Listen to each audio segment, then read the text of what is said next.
Good morning बच्चों। हमने math में जोड़ घटाव गुणा भाग बहुत पढ़ लिया। आज हमने सोचे हैं कि थोड़ा फिल्म का बात कर लेते हैं, सिनेमा का बात। बच्चों, कुछ दिन पहले एक मोहनजोदारो करके एक पिक्चर आया था ऋतिक रोशन का। उस पिक्चर में तुमने ध्यान दिया होगा कि बहुत ही एडवांस शहर था, बहुत सुंदर ढंग से सजाया गया था। मोहनजोदारो जो है एक हमारे संस्कृति में सिंधु घाटी सभ्यता को जानते होगे तुम लोग। उस समय की बात है, आज से लगभग 5000 साल पहले 3000 BC में की घटना है।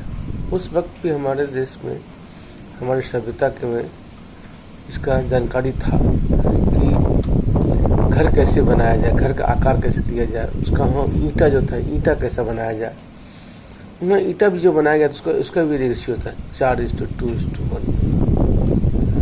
मतलब उन्होंने जो सड़क बनाया वो भी एक सीधी लकीरें बनाया, नाली बनाया वो भी समांतर बनाया। इसका मतलब है कि उन लोग के पास कुछ ऐसा ज्ञान जरूर था जो घर बनाने में, शहर बसाने में जान रही थी। तो ये जो रेखा खींच करके जो बनाया गया, तो इस विधि को, इस ज्ञान को रेखा गणित के रूप में माना गया। रेखा गणित का एक भाग को माना गया रेखा गणित, जो बहुत महत्वपूर्ण है। तो आज हम लोग इसी रेखा गणित के बारे में जानने की कोशिश करते हैं, और जिसको हम लोग ज्योमेट्री भी कहते हैं, ज्यामिति भी कहते हैं। आगे हम लोग पढ़ने की कोशिश करते हैं। आज हम लोग पढ़ेंगे यूक्लिड की ज्यामिति के परिचय। यूक्लिड एक मैथमेटिशियन थे जिनका ज्यामिति का जो प्रतिपादन था उनके बारे में हम लोग जानकारी ले रहे थे। ज्यामिति के बारे में हम लोग पहले भी पढ़े हैं, पिछली क्लास में पढ़े हैं, फिर भी एक बार यहाँ से विशेष हम लोग ले चलते हैं। ज्यामिति दो शब्द से बना है, एक जियो, एक मेट्री। जो एक ग्रीक वर्ड है। जियो का मतलब होता है पृथ्वी, भूमि या मेट, और मेट्री का मतलब होता है मापना, और इसी दोनों शब्द मिलाकर के जियोमेट्री का शब्द हुआ। फिर प्राचीन ज़माने में लोग नापने का कुछ काम करते होंगे, जैसे खेत को मैक्सिमम वो खेत का ही नापने का काम होता था। तो मिस्र में जब खेत नापते थे तो बार बार वहाँ पर बाढ़ आता था नील नदी का, और नील नदी के बाढ़ में खेत का जो बाउंड्री था बह जाता था, और पता ही नहीं चलता था कि कौन किसका खेत है। तो उन लोगों ने इस पर दीवार खड़ा करना शुरू किया, अपने ज़मीन पर दीवार बनाना शुरू किया। और दीवार बनाते बनाते जब फिर बाढ़ आता था तो फिर बह जाता था, तो टूटा फूटा भाग होता था, पता चलता नहीं था मेरा ज़मीन कहाँ तक गया। तो उन्होंने एक विधि अपनाया कि नापने का, कि इस छोर से इस छोर तक मेरा जगह है, इस छोर से इस छोर तक ये मेरा बाउंड्री है। तो यहीं से शुरू हुआ नापने का तरीका। उसी प्रकार हमारे देश में भी आप लोग पढ़े होंगे सिंधु घाटी सभ्यता। सिंधु घाटी सभ्यता ये लगभग 3000 BC, बहुत पहले की बात है। आपने अभी हाल में एक पिक्चर देखा होगा मोहनजोदारो, ऋतिक रोशन उसमें हीरो था। उसमें देखे होंगे कि वो शहर था, बहुत ही एडवांस शहर था। उसमें बहुत ही बढ़िया घर, बहुत ज्यामिति रूप से सजा हुआ घर था। रोड था, सड़क था, नाला था, जो समांतर नाला जाती थी। सड़क एकदम 90 डिग्री पर समकोण पर काटता था, और इस तरह से घर का भी नक्शा एक हिसाब से बनता था। ईंटा जो बनता था, ईंटा का भी रेशियो था 4:2:1 का रेशियो में चलता था। लंबाई, चौड़ाई और ऊंचाई का ये रेशियो होता था। इस तरह से हम जानते हैं कि सिंधु घाटी सभ्यता के समय भी हम लोग के बारे में, हम लोग को ज्यामिति के बारे में अच्छा खासा नॉलेज था। इसके अभी हम लोग हाल में देखे होंगे, रामायण महाभारत चल रहा है, उसमें देखे होंगे कि हम लोग साधु महात्मा सब भी अपना यज्ञ करते थे। तो यज्ञ में एक चबूतरा बनाया जाता था। वो चबूतरा जो है वर्गाकार होता था। उस वर्गाकार में चारों तरफ आसन होता था, जिसमें साधु लोग बैठते थे और यज्ञ करते थे। इससे हमको ये जानकारी मिलती है कि उस ज़माने में भी उस साधु संत को भी इस वर्गाकार क्षेत्र का, ये वृत्ताकार क्षेत्र का ज्ञान समुचित रूप से ज्ञान था। और इस तरह से उस वक्त भी हम लोग जानते थे कि ये ज्यामिति का ज्ञान हमारे पास था। इसके बाद हम लोग कभी टीवी में प्रचार देखते होंगे श्री यंत्र का। श्री यंत्र श्रीयंत्र देखते होंगे, उसमें बहुत सारा त्रिभुज रहता है।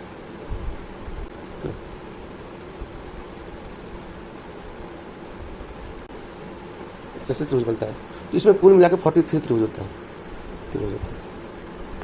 और सब संभव होता है, सब संभव त्रिभुज होता है। तो ये भी जो है एक ज्यामितीय रूप बनाया हुआ है। और ये आज का नहीं, अथर्ववेद, हमारे जो 4 वेद है, 4 वेद में एक वेद है अथर्ववेद, उस अथर्ववेद में इसका पूरा ज्ञान दिया हुआ है। इस तरह से हम देखते हैं कि हमारे पुराने ज़माने में, चाहे हमारा सिंधु घाटी सभ्यता हो, चाहे मिस्र की सभ्यता हो, बेबीलोन की सभ्यता हो, और भी कोई जो सभ्यता थी, उस सभ्यता में भी ये सब नापने का काम चलता था। लेकिन दिक्कत क्या था कि लोग काम तो करते थे, लेकिन होता क्या था कि इनके पास व्यवहारिक ज्ञान था, लेकिन प्रूफ इनके पास नहीं था। साबित करना इनके लिए मुश्किल था। ये जानते थे कि ये होता है, लेकिन इसके बारे में साबित करना इनके बस की बात नहीं थी। तो एक यूनान का एक थे थेल्स, मैथमेटिशियन, उन्होंने प्रूफ करना शुरू किया, साबित करना शुरू किया। उनका साबित करने का एक विधि था कि एक वृत्त को बताया कि इसका जो डायमीटर है, इसका जो व्यास है, ये व्यास 2 भाग में बांटती है। इन्होंने बांट करके दिखाया, और इस तरह से इनसे शुरू हुआ कि प्रूफ का तरीका शुरू हुआ, साबित करना शुरू हुआ। फिर इन थेल्स के एक विद्यार्थी थे, उनका नाम था पाइथागोरस। इन्होंने भी त्रिभुज के ऊपर बहुत सारा अपना नियम और बहुत सारा प्रमेय इन्होंने अपना योगदान दिया।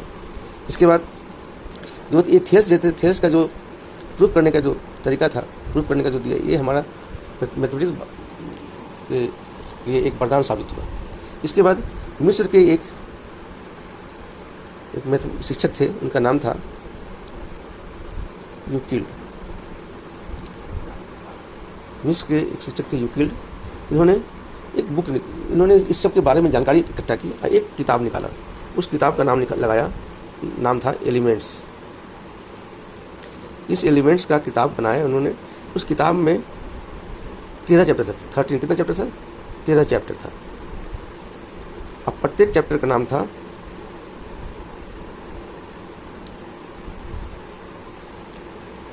बुक। हर चैप्टर का नाम था बुक।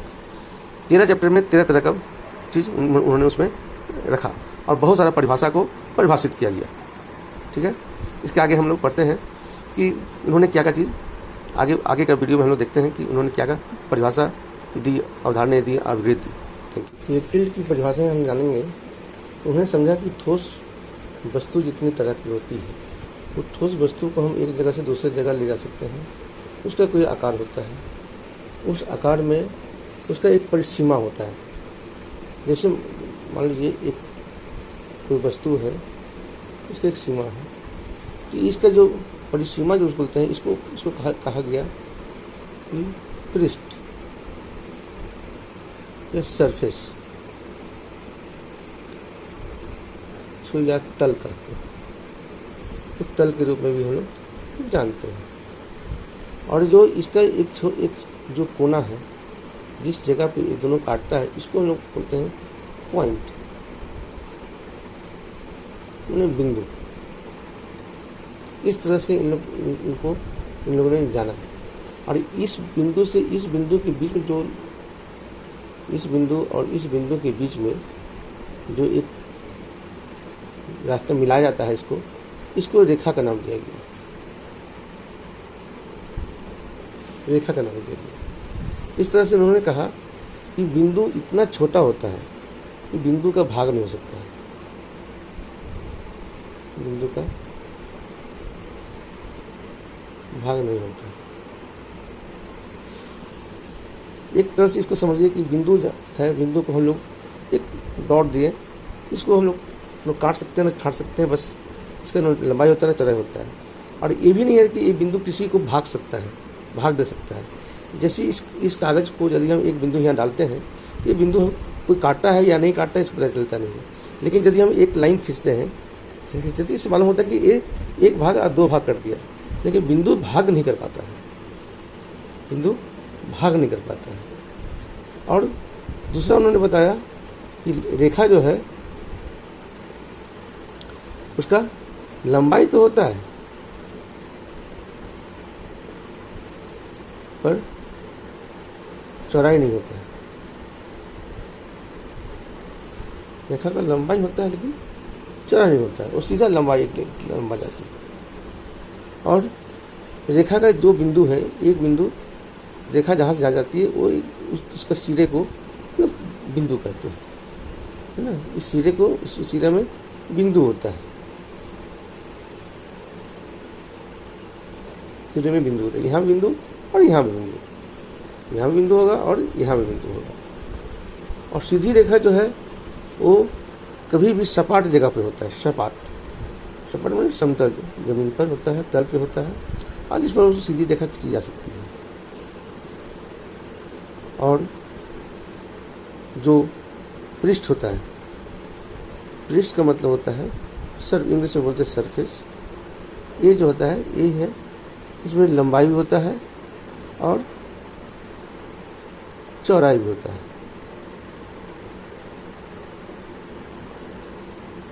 दोनों होता है।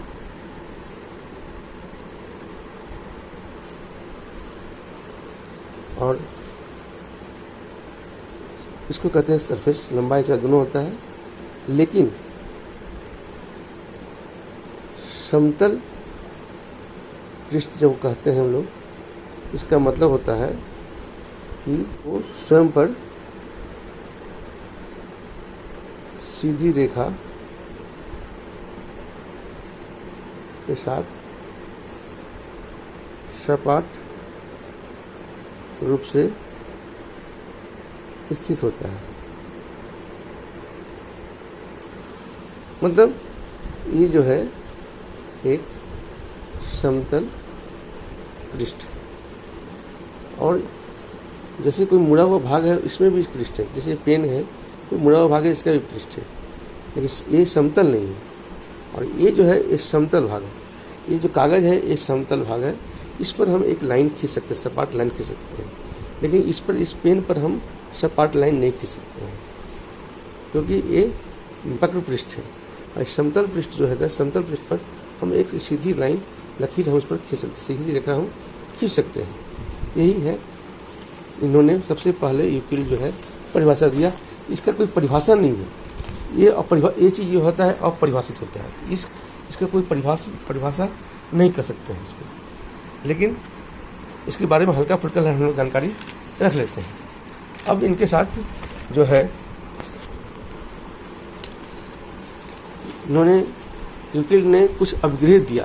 अपग्रेड मतलब होता है कि ऐसा चीज जिसको प्रूफ नहीं किया जा सकता, इसको प्रूफ नहीं किया जा सकता, वो ऑलरेडी प्रूव्ड है, इसके बारे में प्रूफ नहीं किया जा सकता, इसको हम लोग ऐसे इसको जानते हैं। और ये पूरे मैथमेटिक्स में, चाहे आप ट्रिग्नोमेट्री पढ़िए, चाहे आप अलजेब्रा पढ़िए, चाहे आप ज्योमेट्री पढ़िए, या कोई भी मैथ का कोई भी ग्रुप पढ़िए, अर्थमेटिक पढ़िए, सभी के लिए ये सत्य है। ये अभिगृहित जो है सबके लिए सत्य होता है। इसमें कोई काट छांट, इसमें कोई तू मैं नहीं हो सकता है। इन्होंने अभिगृहित 7 तरह का दिया गया। कितना तरह दिया गया? 7 तरह का। और मैथमेटिक्स का ऑल पार्ट्स, सभी तरह का मैथमेटिक्स में इसको हम लोग यूज कर सकते हैं, हर तरह का यूज कर सकते हैं। इन्होंने 7 तरह का अपग्रेड दिया। पहला अपग्रेड था वे वस्तुएं जो एक ही वस्तु के बराबर हो और दूसरे वस्तु के बराबर होती है। मतलब यदि मान लीजिए A = B है और B = C है, इसका मतलब हुआ कि A = C, ये कहलाएगा।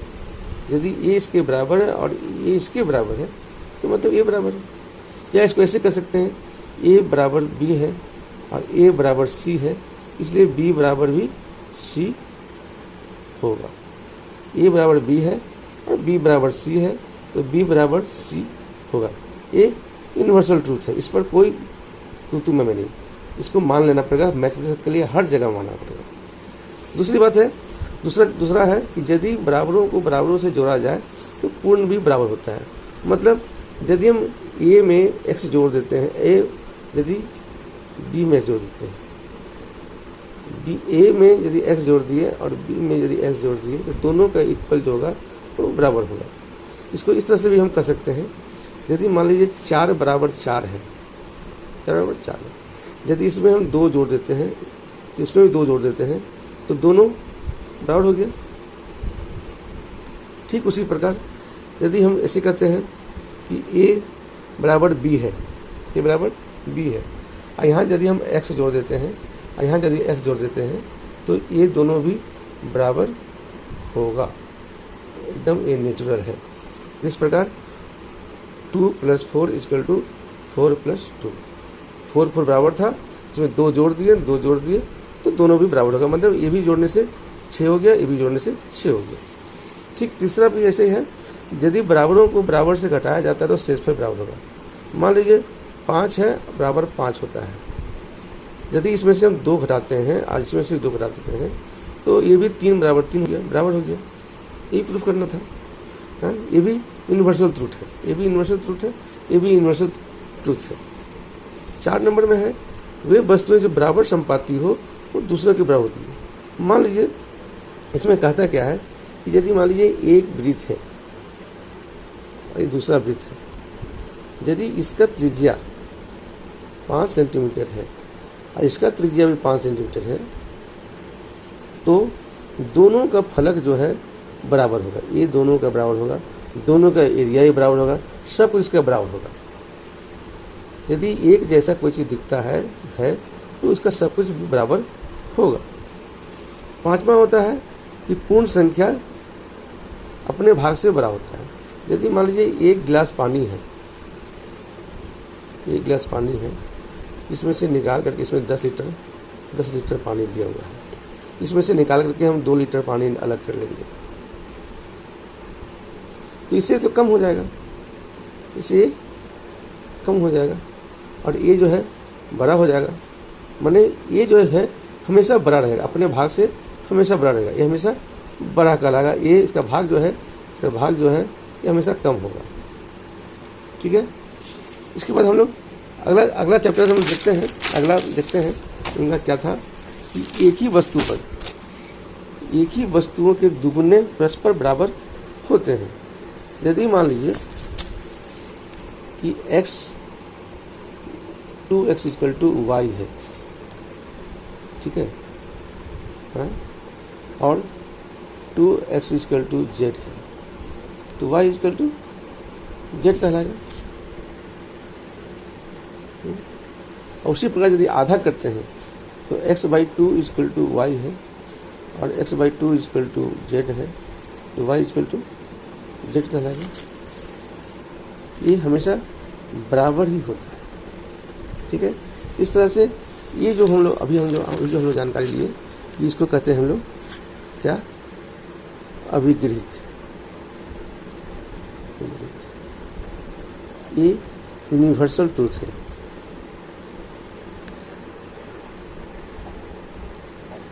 उसको झुटलाया नहीं जा सकता है। ओके, इसके बाद अभिधारणाएं। ये अभिधारणाएं के बारे में हम जानकारी लेंगे। अभिधारणाएं जो हैं ये इसको इंग्लिश में बोलते हैं पोस्टुलेट। ये 5 है, लेकिन ये अभिधारणाएं जो है सिर्फ ज्योमेट्री के लिए होता है, सिर्फ ज्योमेट्री के लिए। अभिगृहित जो था वो था पूरे मैथमेटिक्स के लिए, और पोस्टुलेट जो है अभिधारणाएं जो है वो सिर्फ ज्योमेट्री के लिए, जो सिर्फ 5 होता है। इसका मतलब ये अभिधारणाएं जो है वो भी अभिगृहित हो सकता है, लेकिन अभिगृहित अवधारणा नहीं हो सकते, क्योंकि ये उसमें हो सकता है लेकिन इसमें नहीं हो सकता है। ठीक है, अब हम लोग इसका 5 है तो पहला क्या है, एक बिंदु से अन्य एक बिंदु तक एक सीधी रेखा खींच सकती है। सिंपल है, एक बिंदु से एक बिंदु तक सीधा एक ही रेखा खींच सकते हैं, इसको दोबारा 2 रेखा नहीं खींच सकते हैं। एक सीधी सरल रेखा खींची जा सकती है, ये पहला है। ठीक है, समझ में आया। दूसरा, एक रेखा है, शांत रेखा बोलते हैं इसको, क्या, शांत रेखा। यूक्लिड ने इसको बोला शांत रेखा, और ये टर्मिनेटेड मतलब होता है, माने शांत माने यहाँ से यहाँ तक है, यहाँ से यहाँ तक है, इसको कहते हैं शांत रेखा। लेकिन यदि इसको बढ़ाते हैं तो इसको अनंत दूरी तक हम इसको बढ़ा सकते हैं। यही कहता है कि इसको अनिश्चित रूप से हम लोग आगे तक बढ़ा सकते हैं। ठीक है। तीसरा, किसी बिंदु को केंद्र मानकर किसी त्रिज्या से एक ही रेखा खींची जा सकती है, एक ही रेखा वृत्त खींची जा सकती है। मतलब एक बिंदु है और एक त्रिज्या मान लीजिए यहाँ पर है, इस त्रिज्या से हम लोग एक ही वृत्त खींच सकते हैं, 2 वृत्त नहीं खिंचाएगा। ये इस बिंदु से हम लोग जब रखते हैं और इस त्रिज्या के बीच में, तो हम लोग एक ही इस पर एक वृत्त हम लोग खींच सकते हैं। ये अवधारणा है। अगला अवधारणा है कि समकोण एक दूसरे के बराबर होते हैं। सभी समकोण एक दूसरे के बराबर होते हैं। मतलब एक समकोण से हुआ, एक समकोण ऐसे हुआ, एक समकोण ऐसे हुआ, एक समकोण ऐसे हुआ। इस सारा समकोण का मान हमेशा बराबर है। ये कोई चेंज इस पर होने का नहीं है। अब अंतिम जो है, अंतिम वाला जो है वो ज़्यादा ही थोड़ा सा कठिन है। इसके बारे में जानकारी लीजिए। यदि एक रेखा को 2 सीधी रेखा को गिरकर एक और 2 अंतःकोणों इस प्रकार बनाए कि दोनों कोणों का योग 2 समकोण से कम होता है, दोनों सीधी रेखाएं निश्चित रूप से बढ़ाए जाने से उस ओर मिलती है जिस ओर उसका योग 2 समकोण से कम होगा। इसको हम इस तरह से समझते हैं कि यदि मान लो कि दो लाइन है, एक लाइन ऐसे है, एक लाइन ऐसे है, और यहाँ से एक रेखा यहाँ काटती है, और एक कोण 1 है, एक कोण 2 है, एक कोण 4 है, एक कोण 3 है। तो यदि एक कोण 1 जोड़ कोण 2 180 से कम है, तो इस ओर की रेखा को आगे की ओर बढ़ाएंगे तो आपस में मिल जाएगी। लेकिन यदि कोण 4 और कोण 3 180 से अधिक है, तो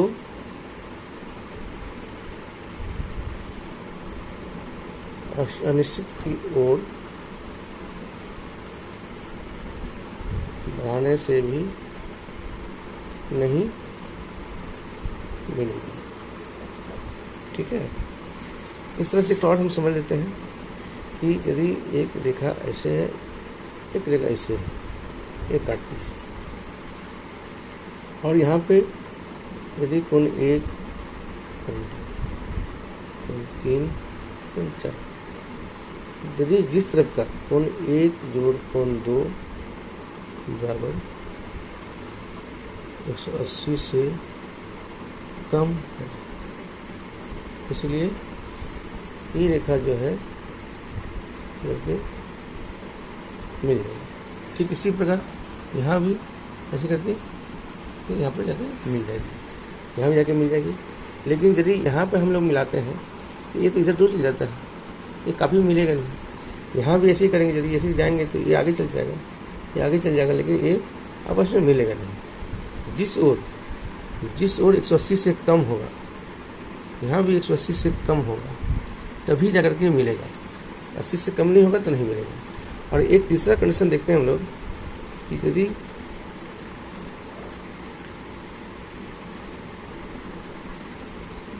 कोण 1 जोड़ कोण 2 बराबर 180 हो जाए, तो यदि कोण 1 जोड़ कोण 2 बराबर 180 हो तो दोनों तरफ से आगे बढ़ने से भी रेखा आपस में नहीं मिलेगी। इसका मतलब हुआ कि ये दोनों नहीं मिलेगी, इसलिए ये समानांतर रेखा होगा। ये है हमारा पोस्टुलेट मतलब अभिधारणा। ठीक है, आप तो समझ गए होंगे। आगे हम लोग देखते हैं, आगे बात देखेंगे कुछ, है ना। इतना समझ में आ गया होगा आप लोग को।